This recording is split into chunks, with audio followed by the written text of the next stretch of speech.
శ్రీమాత్రే నమః. ఓం శ్రీ గురుభ్యో నమః. నమస్తే అండి, అందరూ ఎలా ఉన్నారు? నేను మీ రామకృష్ణ హాన్, ఆస్ట్రోన్యూమరాలజిస్ట్ని.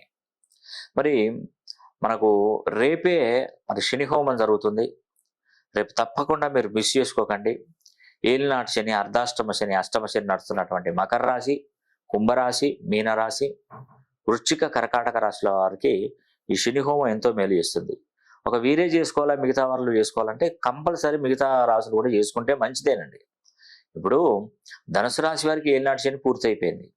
అయిపోయినాక ఈ కుంభరాశిలో ఉన్నటువంటి శనీశ్వరుడు మీనరాశిలోకి వచ్చాడు అనుకోండి, అప్పుడు ధనుసు రాశి వారికి అర్ధాష్టమ శని స్టార్ట్ అవుతుంది.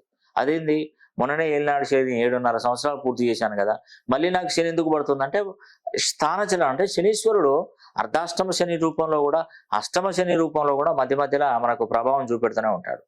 కాబట్టి 12 రాశుల వాళ్ళు జరిపించుకుంటే మేలు జరుగుతుంది. ఇప్పుడు ఉదాహరణకి మేషరాశి వారు ఉన్నారు, నాకు ఏం లేదు కదా శని, ఏలినాటి శని ప్రభావం లేదు కదా అని నేను అనుకుంటాను. శని కుంభరాశిలో ఉన్నటువంటి శని మీనరాశిలోకి వచ్చాడు అనుకోండి, అప్పుడు మేషరాశి వారికి ఏలినాటి శని మొదలవుతుంది. కాబట్టి మనం ఇప్పుడు మాత్రమే కుంభరాశిలో ఉన్నప్పుడు మాత్రమే శని హోమం 12 రాశులకు పనిచేస్తుంది. లేదు నేను మీనరాశిలోకి వచ్చినప్పుడు నాకు ఏలినాటి శని మొదలైనప్పుడే నేను చేసుకుంటానంటే అది ఎట్టి పరిస్థితులలో మీకు న్యాయం జరగదు. ఎందుకంటే తన సొంత ఇంట్లో ఉన్నప్పుడు మాత్రమే శని తనకు వినతులు స్వీకరిస్తాడని మనకు తాళపత్ర రహస్యం.